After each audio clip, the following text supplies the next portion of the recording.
You know what it is, man. It's your man DJ Reese, Core DJs, Black Wealth, Team Squad, OTF, and you're watching The Record Pool.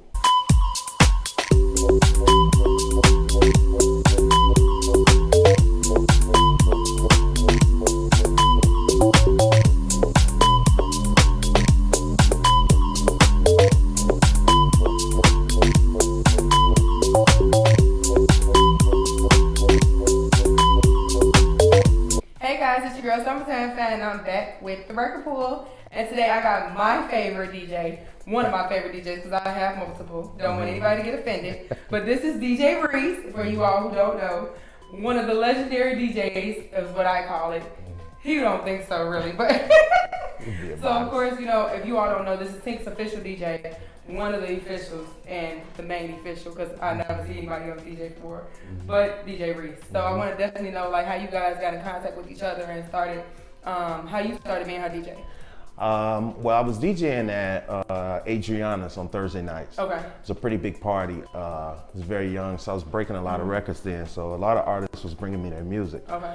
One of the hosts there was this guy named James, Prince James. He go by Prince James. He was like, man, I got this girl, I need you to check her out. Man, I promise you won't be disappointed, blah, blah, blah. I said, okay, just send me the music. So, you know, the night popping, I ain't really, you know, I got to let me rock the party. Yeah. So the next day he sent me the music and I get right on the phone with him. Like, man, I need to talk to her. It was, he had let me hear Winter's Diary, her first mixtape. So I get on the phone with her and we just get to talking. I say, hey, I want to introduce you to my management. Let's make some history. Let's do some mixtapes together, this and that. She was just like, okay. You know, since she was young. She was 16 at the time. So it was like, okay, whatever you want to do. So we just kind of been going ever since. It's just been mixtape after mixtape and it's just been down. Like, how do you feel like when people call you a legend? Because in my eyes, you are a legend. It's something to get used to because I don't know. It's like I understand I've been doing it a long time. I've been doing it professionally for now going on 18 years. I started professionally in the club in 2000. Okay. But I've been knowing how to DJ since I was a kid. My mother was a DJ, so I was ahead of them in the house. So I've been knowing how to DJ since I was 11 years old. So I don't know, being called a legend. You have to do legendary things. So if I've done legendary things and people feel like that, then I'm okay with it. I won't label myself. I won't self-proclaim. Oh, okay. You know, I'll let the people say that. Yeah. So I keep that to them. So like, basically, like, what really inspired you to be a DJ? Was it your mom? It was actually my mom. Okay. You know, with a father not being in the house and you want to look up to someone and you want to be like someone, I want to be like my mother. So when I would see her DJ, I would wait until she went to work. So at that time it was vinyl records. Right, yeah. So I would break the needles and then I would blame my sister. So then my mother kind of figured it out.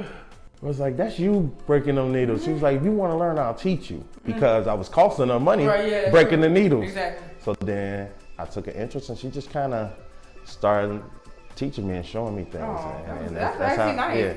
Yeah. Because my mom probably would have killed me. So I definitely see you like a lot of Queen Key stuff. You know what I'm saying? Because I honestly feel like that's your next artist, like coming up with you, Tink, and Queen Key. Like I can see that as like a little collaboration. So how is that going?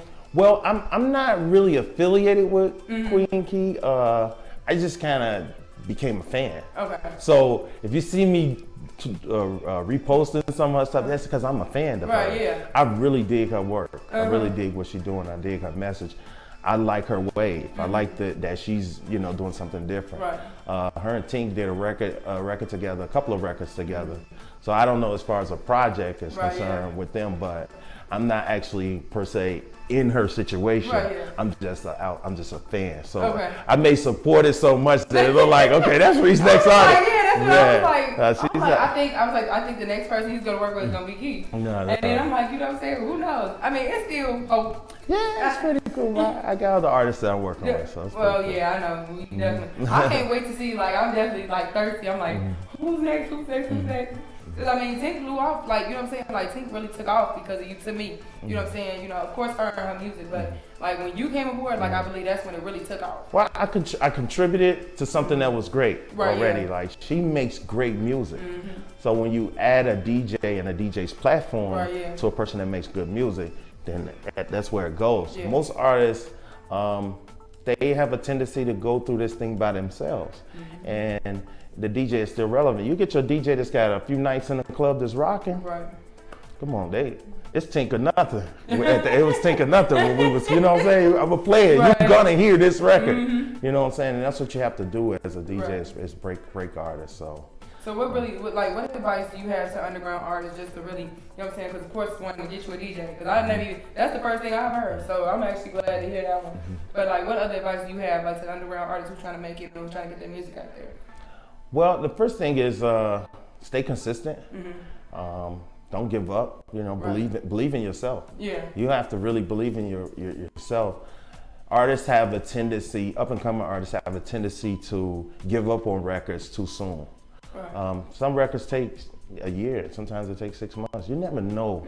You just have to. If you believe in that record, you keep going. You go hard at it. You know. So stay consistent. Consistency is what I say. Is the key. Yeah, it's the key. You got to constantly work in this industry. Music comes so fast now. You know, the internet is really changed the game a lot. So what's on your top 10 playlist, like underground artists, you know what I'm saying? Any artist, like what's on your top 10? My top 10 underground? No, just in general. Just in general? Yeah. Oh man, you know, because I listen. I'm old school, so I listen. On the way here, I was listening to Jodeci and New Edition. So I like their music too. I sit around. I maybe listen to my own artists, like you know, Tink, Dirk, and Chanel, Chad London. I listen to them a lot because I like to hear what they're doing and if they're evolving in their music. But I like Moneybagg Yo too. Really? Like, for some reason, I really like Moneybagg Yo, and I don't really, because the music I DJ in the club, I don't really listen to at home, and it's not a knock to the artist. It's just that's not what I listen to. You know, but work-wise, I have to play this music. So, but. Man, I dig Moneybagg Yo for some reason. I like his music. That's how I was, like, when he first came out, like Moneybagg Yo and Money Man, like, was my two, like, go-tos. I'm like, I like this, boom, I like this, you know what I'm saying? Let me keep it at this. So basically, like, I didn't even know, like, honestly, I didn't know you worked with Dirk. So, like, definitely tell me about that. Okay, Dirk, at one point, me, Dirk, and Ting had the same manager. Okay. So we was all affiliated at one time. Dirk would come the same Thursday night. Dirk had came to Adriana's and did, I think it was an appearance. I don't know if the first night he was there was he brought me the L's Up record. Okay. He brought it on a CD, a green CD. It was him and May rest in peace, Chino, his manager at the time. They left the studio, brought me the L's record. I played the L's record. It sends the club dead up. I spin it back, drop a couple bombs, drop my name, talk crazy. Dirk in the club. At that time, he had the braids, and he wasn't. At that time, those artists, they were young, so they wasn't even supposed to be in the club. So it was the club let him in, let me play the record, back out the door. He couldn't stay, so he wasn't even old enough to be in the club at the time. So the L's record, I play the L's record, I go crazy with it. So the DJs get to ask me, man, who record is that? I'm like, this little bro right here. Like, man, send me that. So I get the filter on the record, so I broke that record, and then Dirk came back for an appearance. Okay. And then I just run through his hits. Like, he just there, and I just run through his hits. So his manager, one of his managers at the time was SB. Okay. So SB hit me on the phone the next day and was like, yo, we taking you on the road with us. You available? So that's how I started. And that was back in 2013. I was juggling him and Tink at the same time, and I'm still doing it to this day. Right, because I remember I saw one interview that you did. It was somebody from Miami. I don't remember. I don't know the name. Don't quote me ever. But I saw I'm like, Reese looks so tired. Reese looks like he's so tired. Yeah, I mean, but it was back then. It was like because you had the haircut and everything. I'm like Reese because you was down there for Tink, and I was like, Reese looks so tired. And yeah, sometimes I could. it's tripped out like I don't complain at all because I don't want God giveth and God taketh away. So I embrace it, but sometimes I could land in Chicago and go home and repack my bag and go right back to the airport in the same day sometimes. Or I can fly from somewhere and just fly to the next person. Right. Like it can get crazy sometimes, but I'm never gonna complain. Right, yeah, I wouldn't complain either. Yeah, not at all. I know the feeling. All Sundays we really kind of booked, so, but yeah, I'm definitely glad to have you here. I'm definitely glad you came back, because I was really geeked. Because I'm like, I don't think, I said the same thing about Ray, but I was like, I don't think Reese is going to respond. No, I'm But cool. I was like. I embraced this. I was excited you asked me. Really? Yeah. Yeah, because he was like, I told my mom, first of all, let me tell you guys, because nobody even know. I didn't even tell Mario. I think, no, I did tell Mario. I think it was like 12, it had to be like 12 midnight or something like that. And I messaged him, I'm like, hey, can I do an interview with you? And he was like, yeah, what day, what time? And I just screamed. And my mom was like, what is wrong with you? I was like, I'm doing an interview with Reese. I'm doing an interview with Reese. I appreciate it. My sister was going through the house. She was like, okay, thirsty. I was like, I sure am thirsty. I was like, you don't understand. And then she said to me, she was like, DJ Reese, holla at me or something like this. I said, that is definitely not this thing. I said, you so wrong. Because actually, when you went down to, she goes to EIU. Okay. So she was down there with Tink, for Tink song or whatever. So she sent me a whole bunch of videos. And I was just like, oh yeah, I already seen it. I was like, and I seen you in the crowd. I'm like, because Reese posted it. She was like, you follow Reese? I'm like, yeah, I follow Reese on. I was like, I got a picture with him. She was like, oh, okay. Like, are you mad? I appreciate. I really appreciate that. Like, it's taken me a while to really embrace what it is that I do, and you know, it takes some getting used to. You know, you be out in public and you be in the airport, you walk through the airport. Like even when I'm out with teams, like we sometimes we trip out for people. Even Dirk do it too. Like you ride up to these places and you see all of these people and you be like, wow, these people are here to see me. Like it's crazy. And you be out in public and people will just come and say, hey, you DJ Reese? And I'm like, yeah, I'm DJ Reese. And it's just weird, but it's cool. It just shows that the work you put in, people appreciate it, and I appreciate it. Like, really, I do. So how are you and Ferris? Because I know like you and Ferris like hang out from time to time, whatever. No, we cool. I was called Baby Ferris at one point. Like, people would come in and Adriana's was like, hey, Baby Ferris. So I was like, okay, that's a compliment to me. I don't know what they thinking, but that's really a compliment. Right, yeah. Little do you know, like, of course. Ferris is my second, like my number one Chicago DJ that I just respect. The ultimate, my number one DJ is obviously my mother. But Ferris is like, he's like a DJ God to me. And I tell him that all the time. When I see him, I always get a chance to tell him. I praise him like dude, you that guy. Like I model sometime after him. When you're a DJ and you coming into yourself, you take things from other DJs and you make it your own. And he was one that I would just, when I was hustling back on the block, I had this girlfriend at the time, and I would hustle at nighttime because I like hustling in the dark. I didn't like doing it during the day.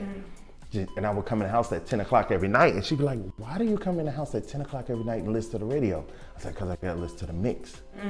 And then that's when she found out I was a DJ. I was like, I used to know how to DJ and this and that.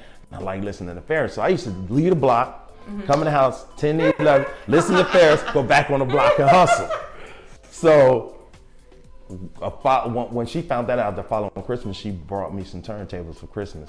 Oh, really? And then I just started practicing again, and I left the streets alone. And now you got DJ Reese. Now you got DJ Reese. Like every time I see Ferris, it's nothing but love. And like Ferris cracks me up, like, cause I don't remember what happened. I don't remember if I didn't text back or something like that. Cause I think I was texting about Chicago Bay to Atlanta or something. And he was just like, he see me in the club. We was at a structure for Amara's birthday. It was so tight in that. I don't know how y'all lived in that little pool pit. I mean, that pool pit. It's a big pole across the hill. Well, it's crazy in there. I said, oh. She was like, you want to go speak? I said, Shelby, I might have to just speak for the distance because it's just too tight. Yeah, I said, if one comes down, I can go up and say my little half, but that's it, because it's too tight. Yeah, it's tight up there. But, yeah, I know. Because I saw Paris and Shelby was like, Shelby tapped me. I said, I'm like, what? She was just like, if you all don't know, Shelby's my makeup artist, and she also, you know what I'm saying, is my best friend. But she definitely said, she was like, look, and Ferris had his middle finger up at me. I said, I miss you. He was like, no, you don't. He was like, but I'm late. Come on. So, but yeah, I love to see y'all like together because you know what I'm saying. Just to see the love y'all bringing, you know what I'm saying. It's nothing but laughs when they're around. And I know how Ferris cracks jokes, but it's like a soft joke. Yeah. So you don't really hear. Yeah, it's cool dude. Yeah. I look forward to DJing with him every time. Every chance I get, right. I'll be like, whoa, I'm DJing with Ferris tonight. It's going down. Yeah, I was geeked because when I first met him, I met him at the Buck Parade back in I want to say about 2016. Had to be something like that. But yeah, definitely. So I definitely want to know who you got to give a shout out to. Who I got to give a shout out to? I don't know, just everybody, Chicago, all the artists, Tink Dirk, Chad London, Chanel True, Queen Kid, everybody, Herbo, everybody. Man, Kid Ken coming up. I rock with Kid Ken. Just everybody. Blackwell, my team Blackwell. That's it. You know, that's my kids. Aww. No. See, Daddy loves you. Yeah, I definitely want to thank Reese for coming back because this is like such an honor for me. Because literally, you all know I'm very, very appreciative. Reese stopped by and just took time out of his day to do this interview with us and to give you all the story, like really behind him and how he got started. Because that's the whole purpose. Me and Mario, we go about this. The record pool is just basically being a source and being an outlet for most of these underground artists to, you know what I'm saying, get their name out there, to understand, you know, it is places you can go, it is things you can go see, like with Indiana, like all the time. Like I just want that to be an outlet for them. So, yeah, sorry, y'all. Yeah, but I thank you for coming by. I appreciate you. No problem. I appreciate you having me. Thank you so much. I'm geeked. I am. I'm really excited. So this is the Record Pool. I'm Summertime Fan, and this is DJ Reese, and I'm out.